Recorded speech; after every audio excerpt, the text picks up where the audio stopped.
Hey everyone and welcome back. Today I wanted to share with you a recap on the 5-piece French wardrobe challenge. If you aren't aware of what this is, I will link a video up here and also down in the information box below so you can get a little bit more of a feel as to what it is that I'm talking about. But essentially over autumn and winter I decided I was only going to purchase 5 key pieces and then stock up on a few basics that I might need. And one thing you are going to notice is that I actually ended up going over by 1 piece. I ended up with 6 items. I did go away to the US and to Italy. If you have been following my channel, you might have seen my vlogs, which I'll also link down below in case you're interested in watching those. But I decided to give myself a little bit of a break, and if I did see something I liked, I would pick it up.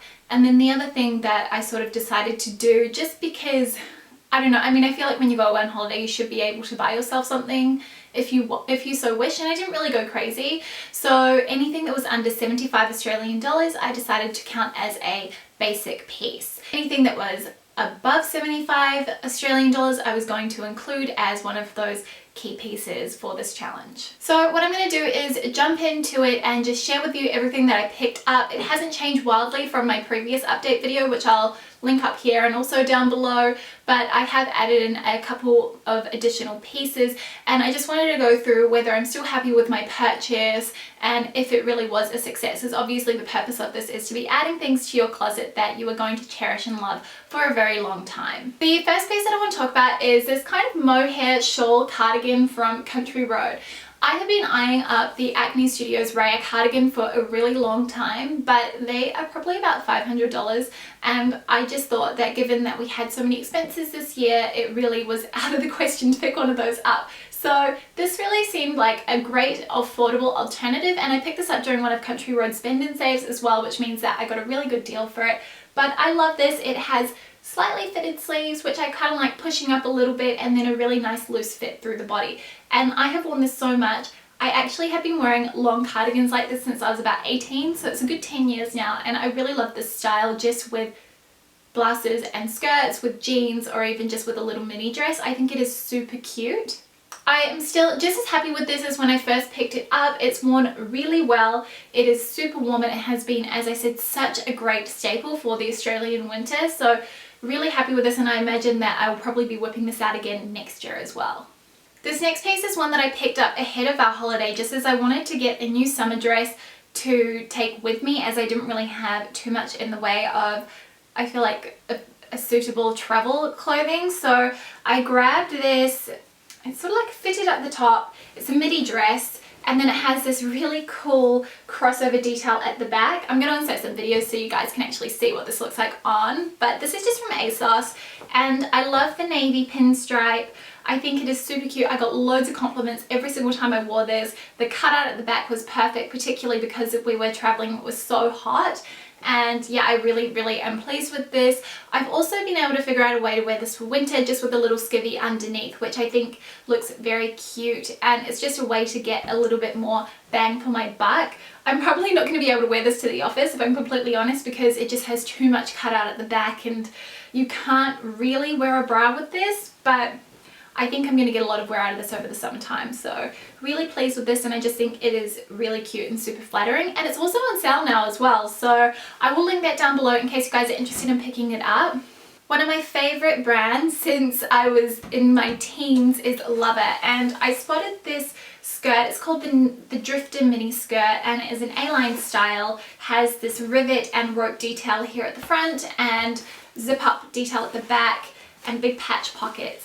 And I just thought it was absolutely adorable. Particularly, I was really drawn to this rope rivet detail. I just thought it was a really nice addition to an otherwise classic piece.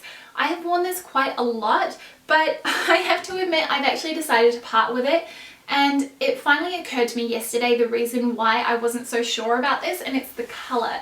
It sort of has a bit of a charcoal undertone to it, and personally when I'm wearing something navy, I want it to be that very true navy, whereas this, so I mean, if it was like the same navy as this, I think I would just love it so much more. I probably should have picked it up in the white, but yeah, it's a little bit sad because, as I said, I do love it. So I mean, that's a little bit disappointing, but this does happen. Occasionally you do sort of end up picking up a piece and then deciding that it's not really 100% what you were looking for. And I do have a skirt that's a little bit similar to this that I think I'll probably end up wearing a lot more now that I'm going to be parting with this one. But yeah, so this has probably been the only unsuccessful purchase I think that I've grabbed, but in saying that, I have worn it quite a bit. So this is a pretty good example of a purchase not exactly working out.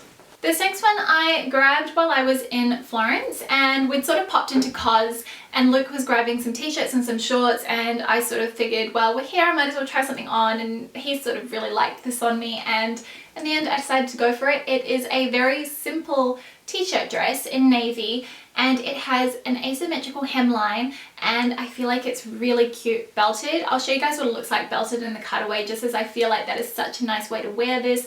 I think it's going to be great come springtime, which it pretty much almost is here in Sydney, and it's good because I can also wear this to the office and I can throw a little blazer on over the top, and I just think it'll look really cute and also work appropriate. So very, very pleased with this. I haven't had a chance to wear it yet, but I get the feeling it's going to be something I'm going to be reaching for quite a lot. I seem to have picked up quite a few dresses with this challenge, and I sort of realized that it's one of the areas in my wardrobe that I was kind of lacking. I got rid of a lot of the dresses that I used to have because they were a bit too loud or weren't really my style anymore, so it's kind of been a great opportunity for me to build that part of my wardrobe back up. Now this next piece is from Ruby, and this is quite possibly my favorite purchase of the year, maybe tied with the sixth item that I'm going to show you, but this is just an off-the-shoulder pink dress with 3/4 length sleeves. It's loose through the body, it's got pockets, and then it's got a tie at the waist as well. And this is just so sweet. I think it looks super cute on. The color is really flattering. It helps that Luke also loves this on me. He kind of, when we were in LA, he was like, no, you need to keep wearing that dress, which I thought was really cute. So I just feel like I would find any excuse to throw this on, particularly once it starts warming up. And it's really strange that this is part of Ruby's winter collection, because I feel like this is definitely much more of a spring summer piece. But anyway, I can't wait to wear this, and unfortunately for those of you who do like this dress, I've had a few questions about it. It's no longer available, but I'm hoping they'll have something similar in their spring summer collection, so I will link down to the website in case you want to check it out. But yeah, this has been really great. It's really durable because it's a nice cotton, and that was one of the things that I looked for a lot with these pieces, is looking for things that were in natural fibers, natural fabrics. So yeah, I absolutely love this and I can't wait to wear it more. Then the last piece is, sorry, I just gotta bend down and grab it. It is these shoes from Sophia Webster, and I'll just pop these out of the box.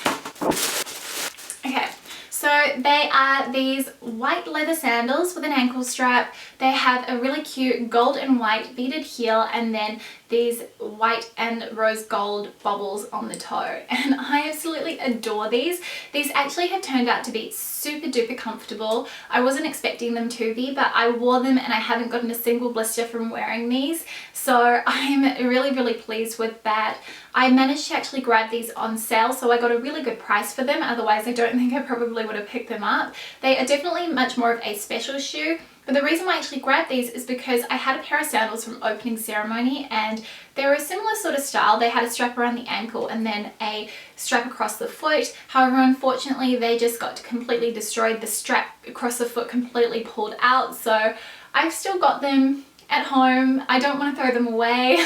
They're one of my favorite pairs of shoes, but I just keep hanging on to them. But these have just been the perfect replacement, and I feel like the fact that they are white means that they just go with so many of my outfits, and they're definitely a shoe that I've been reaching for a lot, and one that I think I'm going to be wearing heaps over the spring and summer. Unfortunately, I did manage to scrape them already while we were in Florence. There's just too many cobblestones, and it's probably the second time I wore them, so I'm going to have to take them to a cobbler and see whether or not they can fix that little scuff on the toe. But these had just been such a great and welcome addition to my wardrobe, so I'm super pleased with them. So as you guys saw, I did end up with 6 pieces rather than 5. I still consider it a success because I did want to give myself a little bit of breathing room as I was going away on holiday, and I just wanted to have the option of being able to pick myself up something nice if something took my fancy. I also wanted to talk quickly about basics. So I ended up between, I'd say 15 and 20 basics. I definitely didn't purchase more than 20 over the 6-month period, just as there are a few things that I sort of felt were missing from my wardrobe. And then also when I was traveling, there were a few things that I wanted to grab, like this shirt included. So that sort of makes up the rest of that total. Obviously the purpose of this is not to go crazy and overboard and purchase as many basics as you like. You're mostly just meant to be replacing things or fulfilling a need. So I feel like I've kind of done that, but I still tend to purchase probably a few more than I actually need to. But in saying that, I don't think I'm probably going to do this challenge again moving forward.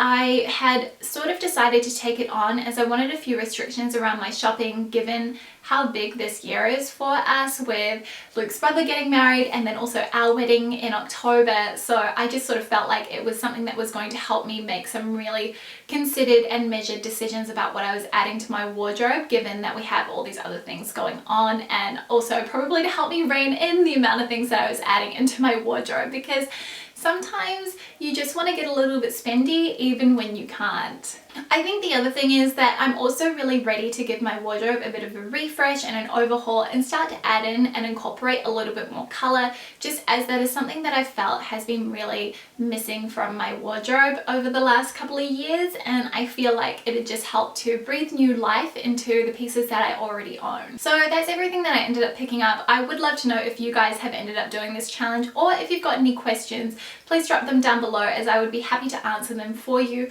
Also, I am planning on filming a video about my university experience and also getting into the workforce, that sort of thing. So if you do have any questions related to that topic, please also leave them in the comments, as I'd love to make sure that I'm addressing everything that you guys may have questions on. And yeah, I hope you guys did enjoy this video. Do give it a like if you did, and subscribe if you want to see more from me. I'll see you next time with a brand new video. Thank you so much for watching. Bye!